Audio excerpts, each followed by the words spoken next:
This podcast is brought to you by Progressive Insurance. Fiscally responsible, financial geniuses, monetary magicians. These are things people say about drivers who switch their car insurance to Progressive and save hundreds. Visit Progressive.com to see if you could save. Progressive Casualty Insurance Company and Affiliates. Potential savings will vary. Not available in all states or situations. When you have high standards and fancy all the fancy things, like a Dior saddlebag or that diamond tennis bracelet, you go to eBay. There, you'll find new loves that will never disappoint. Expertly authenticated. Whether it's that vintage pearl necklace or brand new ruby earrings, a Prada crossbody bag, or classic watches like that Rolex Oyster or that Cartier tank. On eBay, there are no limits to your high standards. Yeah, eBay. The place for new, pre-loved, vintage, and rare fashion. eBay. Things people love.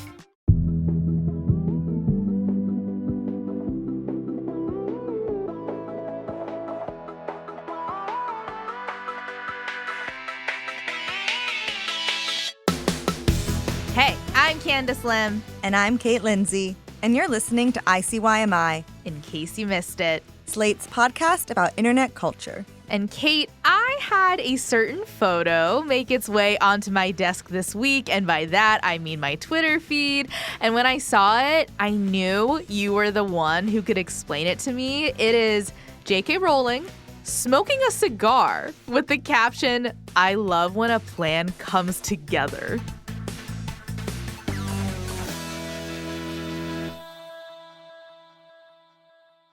God, well, first, I hate that made you think of me. But second, yes, that's a real photo posted by J.K. Rowling herself. She hit post, ostensibly, after the UK Supreme Court ruled on April 16th that the legal definition of a woman is based on their biological sex. J.K. Rowling donated £70,000, which is around $90,000, to Women Scotland. It's an organization that has been fighting for this ruling for some time. Can I first say that when I saw this photo, I thought it was a behind-the-scenes shot of the White Lotus because I thought she looked like Jennifer Coolidge. Oh my gosh. I know. Now I know. need that, Lifetime movie about all this, but with Jennifer Coolidge. Right. But second, is there a reason that it looked like something Andrew Tate would post? I mean, I don't know the reasons for a lot of things that J.K. Rowling has posted these past, say, 5 years. You know, the Harry Potter author has become increasingly more outspoken against efforts to make the world more inclusive for trans people. While this ruling may seem like it's just about wording, that definition can now be used to discriminate against trans people, from what bathrooms they use to what kind of healthcare they should receive. And to me, this kind of exclusion of the marginalized goes against the whole spirit of what I thought Harry Potter was about. But I want to bring in someone who can speak to the full impact of this betrayal, and that is ICYMI's new producer, Vic Whitley-Berry. Hi, I am so delighted, of course, to be on the team and delighted to talk with y'all. Thank you so much for having me. Oh, welcome, welcome, welcome. Vic, I assume you saw this photo we're talking about. Oh, I did. And I also saw the retweet that she did. Did y'all see that? No. Tell me more. Oh, God. Okay, so she quote tweets herself, and she says, "To those celebrating the fact that I'm smoking a blunt, it's a cigar. Even if it decided to identify as a blunt for the purposes of this celebration, it would remain objectively, provably, and demonstratively a cigar." Oh my God. That's so evil. That's so evil. This woman, I feel like she thinks about trans people more than I do, and I am trans. It's nonstop. And this joke is something that anti-trans activists are obsessed with making some version of all the time. The identifies with joke, yeah. Yeah, and it's not funny because you can also turn it around on so many things that conflict with this ideology. I mean, that's obviously not the number one issue with it, but it is on there for me. I'm like, at least be better at the jokes if you're going to rally this hard. But just from the prep for this episode, Vic, it's clear you and I were very much part of the same Harry Potter trenches growing up. Oh, yeah. But you were also a member of the very community that J.K. Rowling's advocacy is harming. What has that been like? Oh, man. It's really hard to sum it up in so few words. But similar to you, basically my entire adolescence and preteen life, Harry Potter was involved in some regard. I dressed up for the midnight book releases at Books A Million with my friends. I went to the midnight film releases. Some of the first books I ever read were the first 3 books of the Harry Potter series. And it just was really how I always interpreted the series, and I don't think I'm unique in this regard, is that if you were a kid who felt weird or different, or you were embarrassed about something about yourself, there was an entire world that was written in the world that we live in that embraced you. And to see the creator of this world and the mind of this world descend into such vitriol, targeting a very particularly vulnerable and frankly very small group of people, both in her words and her money, is frankly, it's devastating in a lot of ways. And also very disorienting, especially because of how incessant it is, to be honest. Yeah, I think a big thing that I was like, it just doesn't make sense. And because I can't make sense of it, my brain almost just like can't accept it. And it's like we were talking about in previous episodes, like that's why I'm like, it has to be the black mold. It has to be the black mold people Right. think is growing up her wall, because I cannot compute someone having these viewpoints. Right, exactly. And, you know, I spent a lot of time sort of over these 5 years doing these mental gymnastics to kind of justify still engaging with the content. But I know that that was because it's easier for me to kind of quote unquote overlook or, you know, compartmentalize away the problematic aspects of the fandom, because like I'm white and cis, so I'm not quite as like harshly confronted with it. But as someone who is dealing with this, you know, much more personally, have you had any of those complicated feelings of like, oh, but I love Harry Potter, or I want to see what the video game is like? Yeah, it's interesting because J.K. Rowling really started being more honest out in public view about her views on trans people, particularly trans women and trans femmes, as early as pre-pandemic. Yeah. And I follow a lot of trans creators just because for a really long time, I thought I was just being a really great ally. Turns out I actually just very deeply related to these journalists and these creators. And the moment that she started tweeting things that some people might call so-called gender critical, you know what I'm talking about, like the just asking questions folks. All of the trans journalists and creators that I was following at the time clocked it immediately. They were like, she is using trans exclusionary radical feminist language. And this is not the first time that Rowling has had problematic views or had problematic takes in public, as well as even in the books themselves. And to be honest, I was about to say it wasn't that hard to take it out of my life, but clearly I'm stumbling over it. So there is a complication to it for me. But I was thinking it was easier for me to find other media to replace it. Media that made me feel that similar kind of magic that Harry Potter gave me as a kid. Yeah. Because honestly, it's abundantly clear to me that people like me and people that I love are not seen as people in her eyes, and therefore she did not see them as people that existed in the world she created. Right. And so when you ask, like, did I have any conflicts with the game, I would have like fleeting thoughts of like, do I want to get it? And it wouldn't even go that far after that. Like I was clearly not in it, because frankly, as someone who thought I was, as a kid, the outsider that belonged in Hogwarts, like the outsider that was going to be a Hufflepuff, that was going to get their letter from an owl when they were 11. Clearly, I am not the outsider that was welcome there. You know what I mean? And so it's really hard to, especially in like an open world game situation, try to create a persona when a huge part of who I am does not exist in this world that she created.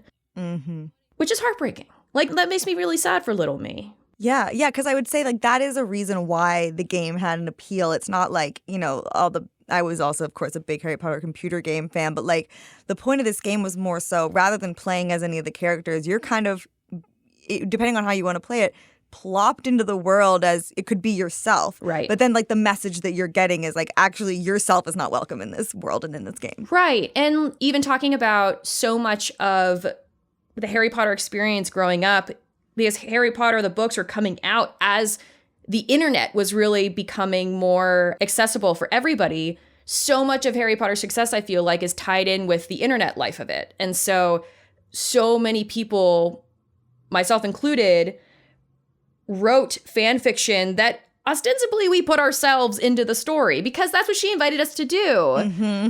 And yeah, then to turn around and say, no, actually, you blunt people, you will are cigars. Like you're not allowed to be in Harry Potter. Mm-hmm. So I don't know. It's hard.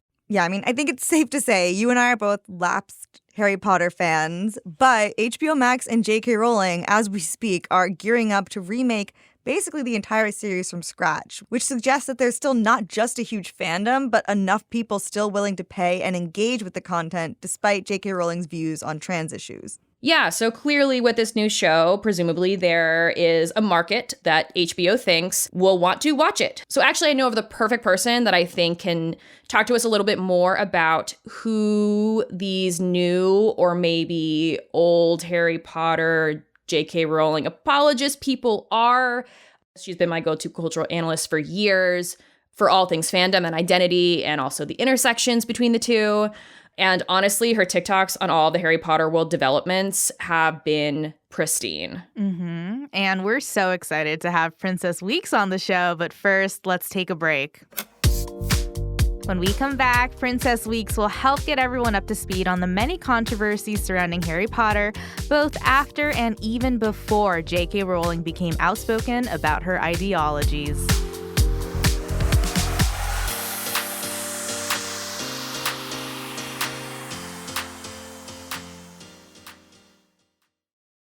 Hey listeners, hope you're enjoying today's show. If this is your first time listening, then welcome. We are thrilled to have you here. In case you missed it, our show comes out twice a week on Wednesdays and Saturdays, so make sure you never miss an episode like this past Wednesdays on the drama surrounding Tinks's upcoming book, which involves enemies to lovers, influencer unrelatability, and possible queerbaiting. This podcast is brought to you by Progressive Insurance. Fiscally responsible, financial geniuses, monetary magicians. These are things people say about drivers who switch their car insurance to Progressive and save hundreds. Because Progressive offers discounts for paying in full, owning a home, and more.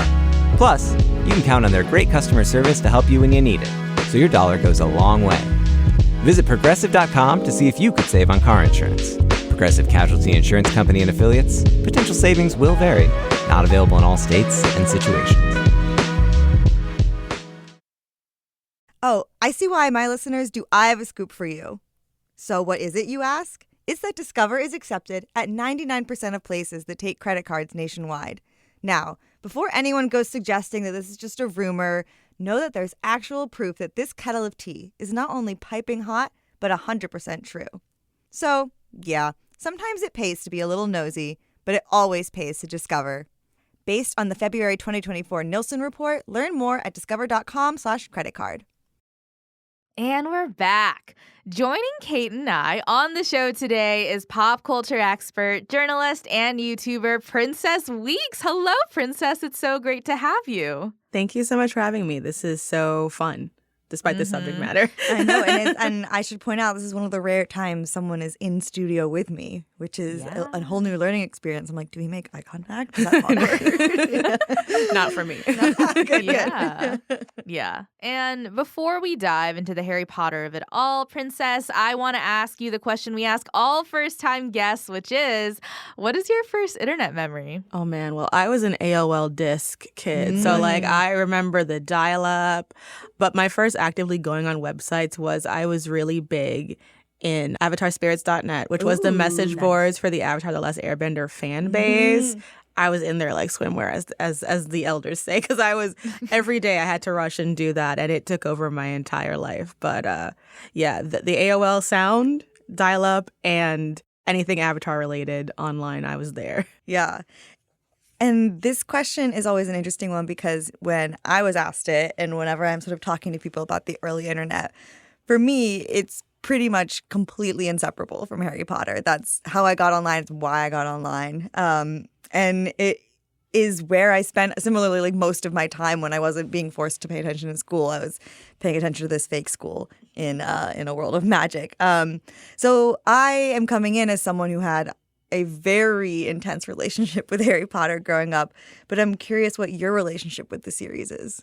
I loved Harry Potter growing up. I was a big Potterhead, very proud Slytherin. I even wrote to J.K. Rowling once, like one of those like letters you can send, and they send you back a photo of them because like she was my main inspiration to becoming an author. Yeah. And, you know, that was my gateway into a lot of other works. And even when I did expand to other things, it still was such a good focal point for analysis because everyone kind of ubiquitously knew it. And so it was a very big deal. Like I was deep into fan fiction. The only reason I didn't get a Harry Potter tattoo growing up is because I didn't want to talk to everyone about it. Yeah. I didn't. And also, like, everyone had the same 4 tattoos. And it's like, did we really need another Deathly Hallows out there in the world? Yeah, I can also say I like proudly like by a hair missed getting a Harry Potter tattoo. Like luckily with the way my growth lined up, I was just developed enough to go, I don't think I'm gonna want that. But a joke I have been making is that I need for Harry Potter what Tesla owners have been doing with their cars, which is like a bumper sticker that's like, I like this before the owner was crazy. But it's not like 2020 was the first time we noticed anything problematic about the Harry Potter series. 2020 is when J.K. Rowling kind of first started to emerge with these viewpoints on Twitter. Can you share some of the issues that fans have taken with the books, even before the sort of J.K. Rowling of it all? Of course. I mean, there was always issues of sort of like the diversity. There's only like a handful of non-white characters in the books that have names, and even less of them have actual characteristics or like personalities. And a lot of them are kind of like disposable love interests for the endgame relationships. Like both Harry and Ginny date non-white characters before they date each other. Then you have like Cho Chang, which has been, you know, discussed by many communities of being just like a very poorly put together name. Then you have Kingsley Shacklebolt, which is just like a deranged name to name a black man. And just sort of like the way things like the house elves are brought into the story, because if you look at the folklore, they're inspired by brownies, which are not enslaved. They're kind of like these fairy creatures that like to do household tasks. And if you insult them, they will leave and like do a bunch of mischief in your house. And she transformed them into house elves and given them these kind of like dilapidated conditions, and they're slaves to these old stately homes, but they want to be enslaved except for Dobby, the one. And so that was just always very messy, because then of course you have Hermione, who starts Spew, you know, to help the house elves, but everyone makes fun of her for it. It's like, why they want to be slaves, Hermione. And it's just like, and so that's always been something that people have just kind of questioned about it. And so as the lore has expanded, as things like Pottermore happened, and she, you know, talked about Dumbledore being gay, that was a big thing, because we were like, cool, but that wasn't on the page. She didn't really have a really big, broad understanding of like the intricacies of like broader cultural experiences.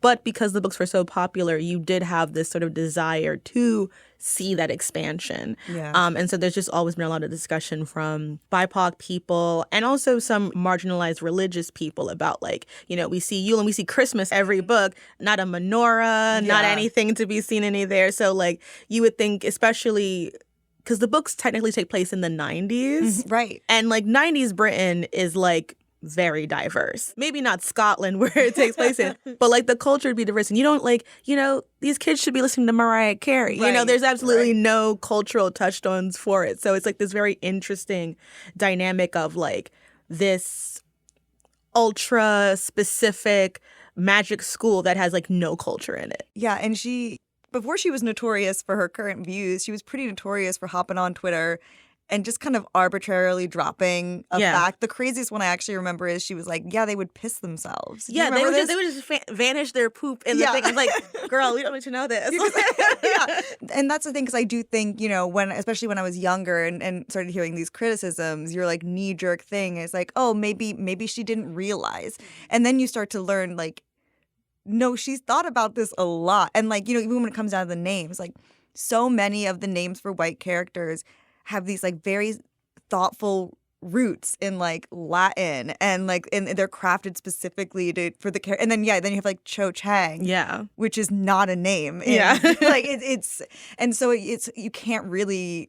There's a lot of gymnastics that would have to happen to defend it, and you just can't. And I know another discussion that people have had in rereading and the films, especially because you see this visual as like the goblins at Gringotts and the sort of Jewish stereotypes. I mean, similarly, the one Jewish student, Anthony Goldstein, that's his name. Yeah, that she made up. And she just like he's totally there. Right. Yeah. Wish I met him. Yeah. But yeah, and under normal circumstances, we could maybe trust that this HBO Max remake that's happening would perhaps account for these issues and change the slightly more problematic aspects of the series. But not only are the people involved in this kind of already knowingly signing on to make something that will funnel even more money to J.K. Rowling, that she could donate to even more causes that hurt trans people, and therefore I don't necessarily trust their moral compass already. But also some fans feel that, the rumored casting, some have been confirmed, some are just like trickling out as rumors, that is already somehow managing to introduce new stereotypes that weren't even in the books. I'm talking about Snape. Yeah. So maybe could you share a little bit about this? Yeah. One of my waking nightmares was like the inevitable mixed race Black Hermione. And somehow like Black Snape was like not even on the board, but yet sustained was even worse to think of. To have the character who already has like the problematic thing of being like a hook-nosed, slimy kid who like lusts over this redhead woman. It's like until we see the full casting, we can't fully make this, but for him to be like this bitter middle-aged man who abuses children emotionally, has been lusting over a woman for years, and like join the like magic Nazi party for said woman, and comes from an abusive household. It's just stereotype on top of stereotype on top of stereotype. And Harry Potter itself does not have the language to deal with these kind of issues because it's not really a text about people overcoming their hatred. It really is like good versus bad. Yeah. And I think hearing how much backlash the Snape casting got and just the discourse, this is where I jumped in as someone who's like not really in the Harry Potter universe, because I feel like all I've heard about this show since it's been announced, it's just controversies and it's major backlash online, but it's piling on at such a rapid rate that I'm like, does anyone actually want this show to happen? And is it even still happening? Because it seems like everyone's against it, So this is actually getting into like one of the first questions I really want to dig into with you is like, I was so into Harry Potter, I could tell you where we were spending time online in 2005. No one's interested in that, despite how much I want to talk about it. But to me, because myself and the people around me are all pretty much lapsed Harry Potter fans, the idea that it's still a thriving online fandom it shouldn't have been, but was a surprise to me. And I know these are kind of the people you have conversations with online every day. So from your conversations, what's the status of like modern day Harry Potter fans? Where are they hanging out? Who are they? A lot of it's on AO3. It's a lot of fan fiction. I think what's really sort of like the odd confounding thing about the Harry Potter fan base is on the one hand, like it's everybody in a broad way, but online it's also very specifically women and queer people, because the biggest fandom things are like the Marauder fan base.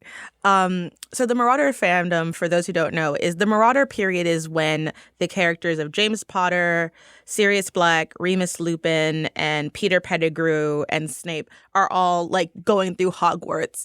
And usually in the fandom, people will take these characters and sort of like, they're kind of like they're Ken and Barbies, except maybe both Kens. Like, and they kind of explore like sexuality, ostracization, youth growing up during this period.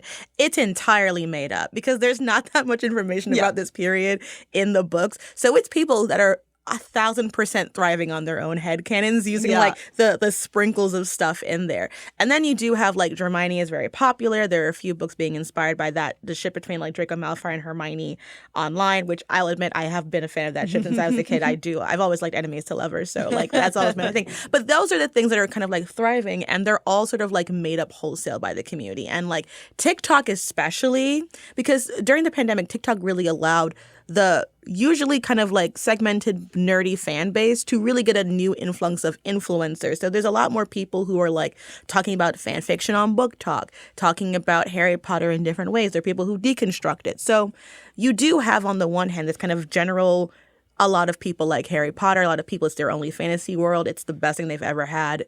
And then you also have this sliver of people who are like making things. And they are usually women and queer people who themselves have their own complicated relationship to the text itself and to the fan base in general. So like they're definitely there on TikTok. They're on Reddit boards, Discord communities. Like it's definitely very online, but also very separate and specific. Yeah. Oh my gosh. Referring to it as deconstructing is so interesting because I see that in the context of Mormonism. Exactly. Yeah. I mean, for a lot of people, it kind of is that kind of way because they're also dealing with like, what was I attaching to now that I know all of these issues? Why did it still connect with me? And why does it still have like a little bit of a hold on me? Yeah. I feel like that was like a question I was interested in. Like, of the people you talk to, are there people who are totally not conflicted at all and they're like, no, this story is great and it doesn't matter? Or are you kind of dealing and talking to mostly people who feel that way of like, wait, what is this? Because I find myself having similar things where it's like the person who made this, in my opinion, I disagree with so wholeheartedly on so many issues, and yet it made up such a huge foundation of like who I am. It is a little bit like, then who am I? Yeah.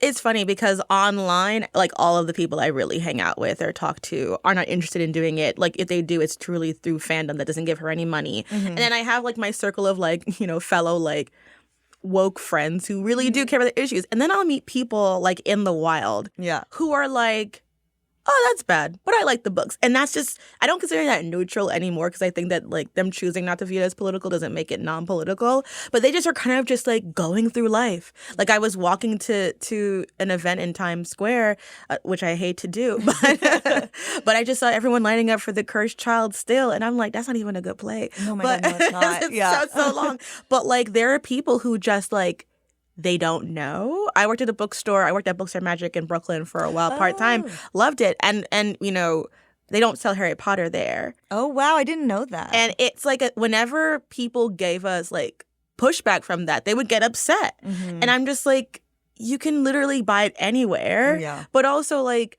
why are you so angry about people saying that they just don't want to engage with something that they think is harmful?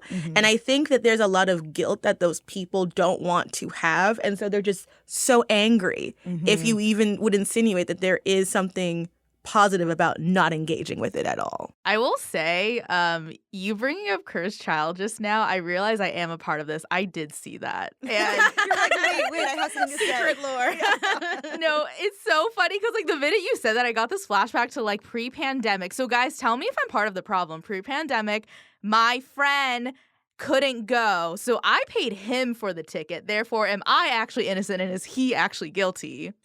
Yeah, sure. Yeah, we can put him in jail. Exactly. No, yeah. Well, pre-pandemic is, which is crazy because actually I didn't realize how like recent it, because I feel like I've now been like had this albatross for years. Girl, it's like, it feels like a decade, but it's only half. I know, it's only half. So no, technically you're in the clear in terms of the trans issue. Yeah. Nice. But yeah, I mean, it's safe to say I feel like the fandom must be divided, you know, because there are people lining up at Cursed Child. There are people lining up at like the store that's, I think, not too far away. And I imagine it will only become more so as this TV show progresses and it becomes something, you know, fans really have to confront. It's like, am I engaging with this or not? And maybe, listeners, you are not a Harry Potter fan and you're currently asking yourself, why is this a hard decision at all? I want to dive into that, but first, let's take a break. When we come back, the three of us will chat through how lapsed fans are still engaging with Harry Potter and if there's any ethical Harry Potter consumption under J.K. Rowlingism.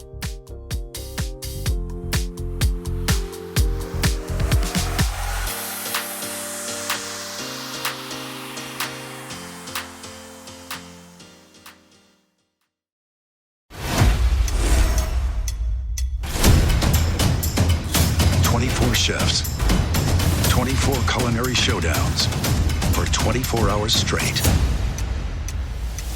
Which chef will outcook, outpace, outlast the competition? No chef Escapes the clock. All new 24 and 24, Last Chef Standing, Sunday night at 8. See it first on Food Network. Stream next day on Max. Hey there, travelers. Kaylee Cuoco here. Sorry to interrupt your music, great artist BT Dubs, but wouldn't you rather be there to hear it live? With Priceline, you can get out of your dreams and into your dream concert. They've got millions of travel deals to get you to that festival, gig, rave, sound bath, or sonic experience you've been dreaming of. Download the Priceline app today, and you can save up to 60% off hotels and up to 50% off flights. So don't just dream about that trip. Book it with Priceline. Go to your happy price, Priceline. Oh, ICYMI listeners, do I have a scoop for you? So what is it, you ask? It's that Discover is accepted at 99% of places that take credit cards nationwide. Now, before anyone goes suggesting that this is just a rumor, know that there's actual proof that this kettle of tea is not only piping hot, but 100% true. So, yeah, sometimes it pays to be a little nosy, but it always pays to discover. Based on the February 2024 Nielsen report, learn more at discover.com/creditcard.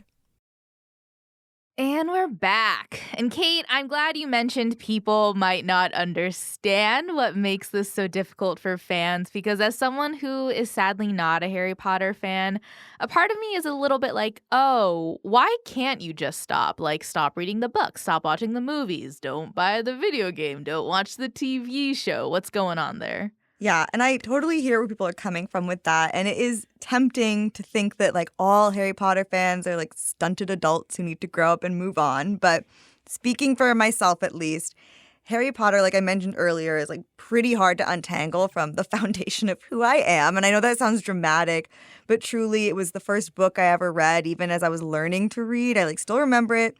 Seeing the Sorcerer's Stone movie was one of my first trips to the movie theater with my family. It was, like I said, my entire introduction to the internet. It's how I made friends. And like the entire lifespan of Harry Potter from first book to last film kind of perfectly bookends essentially my first real years of consciousness to then my high school graduation. And so while I've moved on, my relationship with that series is still over half of my life. I totally hear that. I think one of the things that is, I think, frustrating is that I feel that there are Harry Potter fans who have felt since this entire conversation began that we're telling them, throw out your books, erase your tattoos, which maybe you need to do anyways, but because you got them when you're 18. And really what people have been asking for is not to just casually keep consuming more products that will directly put money into our pockets. Asking for people to be conscious about their consumption is not saying that you can't have this thing. You can reread the books as much as you want. You can play the movies as much as you want. You don't have to stream them. You probably do own them. And so it's these little things that people were asking for. But I think what people will often say in defense is that they're separating the art from the artist. That's like the big thing about it. And what as an English major, I always tell people, like, that is done the same way like Death of the Author for like analytic purposes. And if J.K. Rowling were a less powerful person, if she had passed on, we could have this conversation about separating the art from the artist and better conscious. Her power is what makes her a specific kind of terror. People still critique Narnia. People critique Tolkien's Catholicism and how his faith comes into the work. They criticize the race issues. They still love the books. A lot of Harry Potter fans can't do that. They say about separating the art from the artist, but they're still antagonistic to Black and brown fans who say, like, there's some racist stuff about this book series. This woman donated 70,000 pounds of her own money to do something so horrible, and her fans funded it. That's where your money is going, and you know it. And that should make you feel icky. Yeah. I just feel like if you want to read fan fiction and do those things, there has always been space for you to do so. The problem is that that's not where it stops. You want to go to the parks. You want to buy the merch. And it's like, girl, we're about to be in a recession. Why are you trying to spend your money anyway? To go to Florida? To go to Florida? That's so funny. Also, like, the 70,000 pounds thing, was there a symbolic reason why she chose that number? Because my first thought was like, why didn't she go all the way to 100,000? Because on top of the anti-trans, J.K. Rowling, you sound cheap. What's going on here? Because I know you can afford it. I don't know if there's a reason that. Yeah, that's I mean, it amounts to like something like 90,000 actual. I mean, it's a crazy number. It's a crazy number, no matter what. Well, yeah. So the ruling for me. So obviously, I've been aware of J.K. Rowling's sort of descent into this ideology for a while, and I think up until this ruling, due to like similar guilt and discomfort with like engaging with it all, I was able to be like, she's just a crazy person on Twitter. So I will hold up my hands and say that I, not immediately, but did get the video game. So when it first came out, I did not have a gaming console, but recently my husband and I got a PS5 and he got like all these Call of Duty ass games. And I was like, I must assert my territory on this PS5. And I was just looking for games I might like, and Hogwarts Legacy was on super sale. And so my selfishness kind of got the better of me and I bought it. And this sounds like fake and a thing I would say after the fact, but it's true. Had this happened on this side of the UK trans ruling, I would not have bought it. Because before, like I said, I've been able to like delude myself that what J.K. Rowling was saying on Twitter was obviously harmful on its face, but not, there wasn't that direct line the way that now is like so unignorable. And because I also think I had the privilege of like distance from her words and who they were already very much affecting. And so it was a lot easier for me to be like compartmentalizing, putting another way, the game's cheap, so like maybe it's less money and like I don't want to think about it. But this ruling, such a clear cause and effect. J.K. Rowling donated money and I made up even a percentage of a cent or pence of that.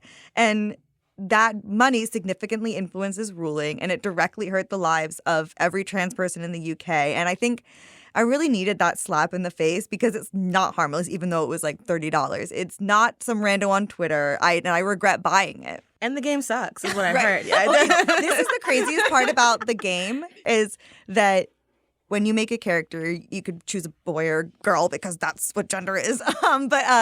But because the game had to be made around that, all the other characters exclusively refer to you as they, them because they don't know which one you've picked when they built the game. And so it's almost like pronouns have a purpose. I know, it's like, come on. Mm-hmm. Yeah, I think one of the things, and I want to highlight this because, I'm cis, we're cis in this conversation, is that like trans people have been not only speaking about this and like really cohesively, ContraPoints did a video, did 2 videos about it. Council of the Geeks did this. Jessie Gender, all of them friends of mine have talked about this for a really long time. And I think one of the problems is that it's not taken seriously if they're saying it. Mm-hmm. As cis people, it behooves us in this situation to be more aware because we are talking about running the clock back so drastically on trans issues. I think when Hunter Schafer shared that information about her passport, I think people were just like, what? It's like, yeah, guys, this is what's going on. And one of the people that they had on I forget what channel in England, they were talking about this bill. And a woman was bringing up the fact that like, because of this ruling and this kind of like these bathroom bills that people are trying to pay, trans men will be going into the women's room. Mm-hmm. And like, how are you going to deal with that? Because now a cis man could go into the women's bathroom and say, I'm a trans man. Mm-hmm. You haven't actually fixed the problem that you've created in your head because it's not about any actual assault.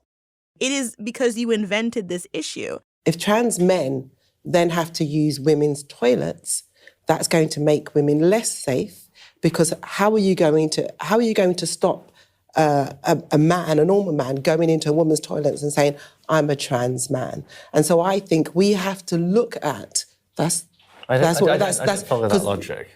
Why? Because the point is that we're saying that people who are biologically men shouldn't be using women's toilets. That's the point of this ruling, among other things. But a trans man is biologically a woman. Someone who's transitioned from being a woman to a man is... And so they would then have to use women's toilets.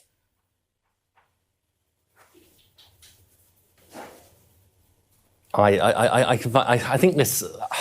And that's the problem. And I think that we aren't going to realize this fully until it really does even more harm. Yeah. Because I think what's so sad and what makes me disappointed as someone who does, even in my mind, to call myself in, like, I still read fan fiction.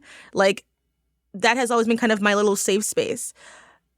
Then I have to remind myself, this is one of the most popular franchises in the world. everyone in this community does not think like me. Like, we are sharing space with people who just like the same one thing that we like. Yeah. And that is just something we have to think more about.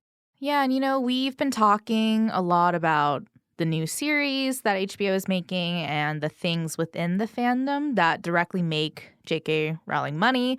But, Princess, are there ethical ways to still be a Harry Potter fan?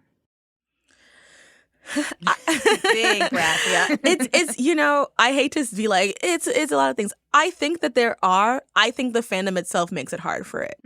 I was in a Reddit server for one of my ships, and people were talking about this disconnect. And there were so many people saying, like, it doesn't matter. You don't have to talk about it. You don't have to ask it.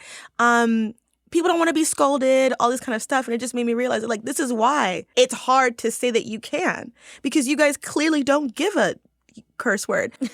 And if you guys are so blatantly saying that you don't really care, how can we say that this is an ethical thing that we're doing that has no recompense? I think that fan fiction is neutral territory. I've read amazing trans fan fiction in the community. There are great trans creators on TikTok who have been and queer as well, who have been working on deconstructing Harry Potter and talking about it from a queer perspective. And I think finding those voices and supporting them and amplifying them is the number one way to do it. And I think if you have a young person in your life and they ask you for a Harry Potter book, I have a niece who likes Harry Potter. Buy it used. You don't have to go to warnerbrothers.com and buy the order. You don't have to go on amazon.com to buy the order. Like, take the extra step. One of the things I've been doing weirdly at the same time as the sort of Hogwarts Legacy purchase happened, so it's a conflicting thing, but I'm similarly trying to figure out, like, how can I step back and ethically consume it? And, for good reason, I have not been super interested in consuming it recently, but I know there are times when I really will want to turn to it because it is such a, like, coping resource for me. And so one of the things just in general with the PS5, well, it maybe indulge a bad impulse, it also plays DVDs. And this is sort of in general a thing my husband and I have been doing, which is just trying to own more media and go back. And so most DVDs that you get are secondhand because it is, like, an obsolete technology. Yeah. But so when we go to these secondhand stores, like truly thrift stores in the middle of nowhere, Virginia, if I see one of the Harry Potter movies, that's where I'll get it because it's like, okay, next time I want to turn to it, I'm not going to be streaming Peacock or HBO Max. So even though you're spending just like $10, none of that will go to Rowling and her campaign against trans people. And, it's interesting when you're talking about kids, because I will say this episode and prepping for it, just like, I kind of thought I was, like, evolved and moved past this. It just, like, brought up a lot of stuff that I, like, hadn't grappled with yet because I think I always was like, oh, I'll read Harry Potter to my kids. But then it's like, I don't – like, if I was saying, like, if I'm reading this to, like, a spawn of mine, they are going to similarly become obsessed with it. And it's like, I don't even want to set them on that path because there are now so many new ways this franchise wants to take money from you. I know. I mean, I tell people, like, sometimes we do overthink how we want to do it. And I really feel like, I have a niece. If my kid probably wouldn't be interested in Harry Potter because I would get them. But, for example, I was about to say, I would get them to read Matilda first. Roald Dahl is a bad person. But he did. So it's like, right. But it's like, I find that if you raise someone to be intellectually curious, it helps them find their path anyway. Like, one of my favorite books of all time was always The Secret Garden and A Little Princess. Those books are so colonial. Oh my God. Because it's all about, like, this rich family who's living in India and they come back and they have all this money and it's like, And, like, as a kid, obviously I wasn't thinking about that. But as I grow up, I'm like, interesting. Yeah. And it doesn't taint the experience for me, but it does ask me to be aware. And I also don't hold children to adult expectations. I was like, you could give your future child a couple years of grace before you're like, okay, honey. Yeah. Now we have to give you Judith Butler to balance out what we're gonna do. Like, I kind of wanted to ask a question just about the holes that are left when someone decides to kind of not only remove J.K. Rowling's work from their lives, but also remove themselves from the fandom. Because there is two kind of gaping things that you have to kind of let go of: the books, the movies, and then also the fandom. So I wanted to ask, like, Princess, and your time online, have you been able to find any fandoms that are like totally removed from Harry Potter? Maybe they're like about a different series, but they kind of scratch that same itch? Definitely Avatar: The Last Airbender. Like, you're like not biased at all. But, yeah. I watch a lot of anime, so like I'm always finding new personalities. I think also I was always a huge nerd before, so it's like I have other nerdy things. Like I love the Worst Witch book series. They actually inspired parts of Harry Potter. Those are really fun. If you're looking for like female-led adventure kind of thing, Tamara Pierce's. She has like several quartets of books, and they're all like really fun. The first one, Alana the Lioness, is about this girl who pretends to be a boy to join like this knight academy. So it's got the gender bending aspect of it too. So there's a lot of things like that. For movies, I would recommend Teen Witch. I don't know if any of you guys see it. That's kind of an old head movie, but that one is really fun. Practical Magic. The earlier seasons of Charmed are really fun. And for video games, Baldur's Gate. The new Baldur's Gate is great because you can be any gender, you can do anything, and you can date everybody, which is really fun. And also the Percy Jackson series is really fun. I read that when I was a little bit older, and I still really got into it. I was like, yeah, whatever Artemis's cabin is, that's where I want to be, even though she don't have no kids. And I think that there's so many fun fantasy works out there. I think it's just about accepting that, like, you don't have to let go of everything. But she took a lot of inspiration from a lot of things. Yeah. So you're going to find yourself out there if you really want to do it. Well, yeah, it's one of the things about the Harry Potter I grew up with is like it's been also just like very dampened because, you know, the original fans are having this understandable conflict with it and they don't want to engage with it. Pretty much every actor in the films has like disavowed what J.K. Rowling has been advocating for, you know, especially the main trio. I love Daniel Radcliffe so much. I know. Daniel Radcliffe, Rupert Grint, Emma Watson, just like the big three. Like, Yeah, I love big them three. so much. And he's a two-time father now, Rupert Grint. I know. Yes, you just have his secret baby. I quote unquote. know. Yeah. He's so great. No, yeah. When you said you wrote to J.K. Rowling and got like a thing back, I wrote to Daniel Radcliffe and got a thing back. Like That's yeah. a good one. Yeah, yeah. I was like, I know. Good things are in this man's future. But the thing about the Max remake and why I'm like, about it is that it seems as if giving her a chance at almost a clean slate because, like, you know, the original fans are upset, the original actors have disavowed her, and now with this sort of like completely new series, actors and viewers, it gives her a chance to start over. She'll no longer be tied to those original fans and actors. She'll have this new cast of fans and celebrity faces who they know what she said and seem to be okay with it, and at least enough that they're going to act in the show. And then that's who she can associate her legacy with, even if like we know the truth. I don't know. That's my conspiracy theory. You know, it's because you were asking before, like, who's asking for this series? And the sad part is everybody. Like, before 2019, I'd have been eating it up. Yeah. Because I think the movies are fun, deeply imperfect, except for the third one. Oh my God, yes, third supremacy. There's always been a desire to have them done as a TV show. I think more people wanted it to be a TV show or a comic or an animated series before they ever wanted to be movies.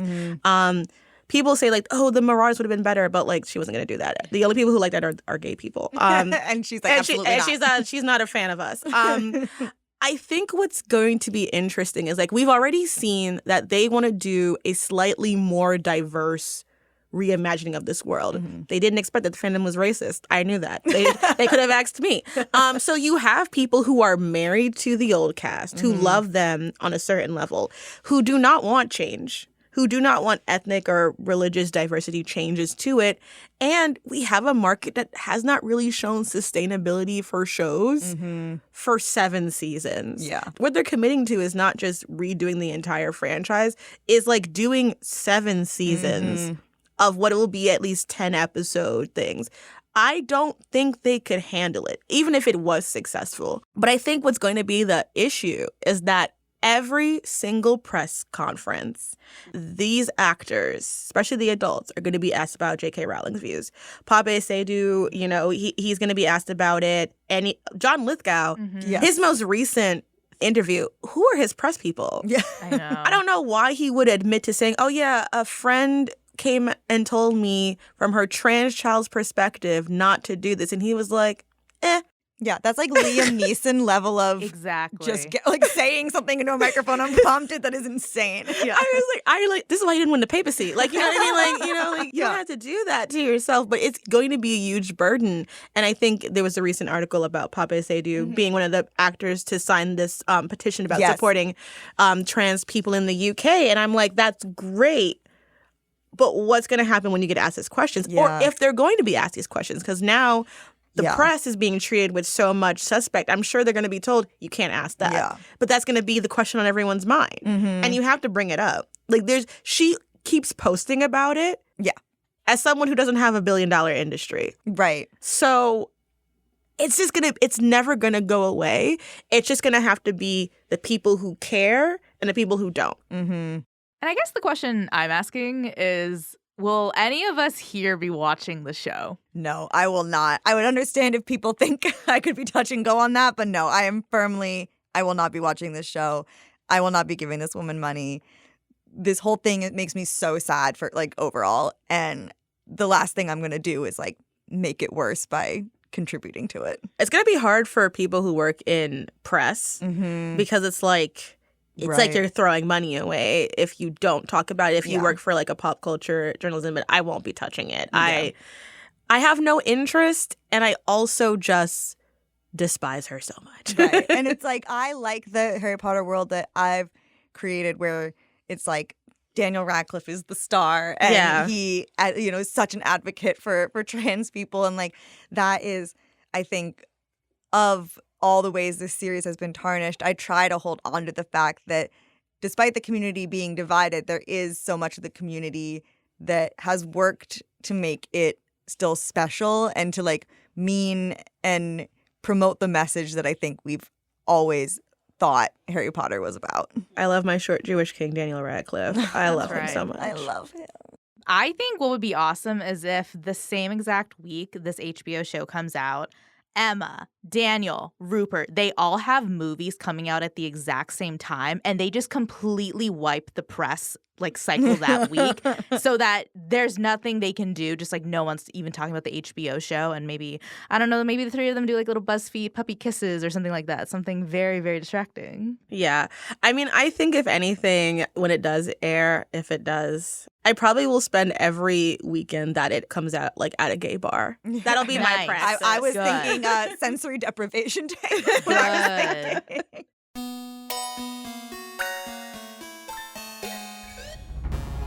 Okay, that's the show.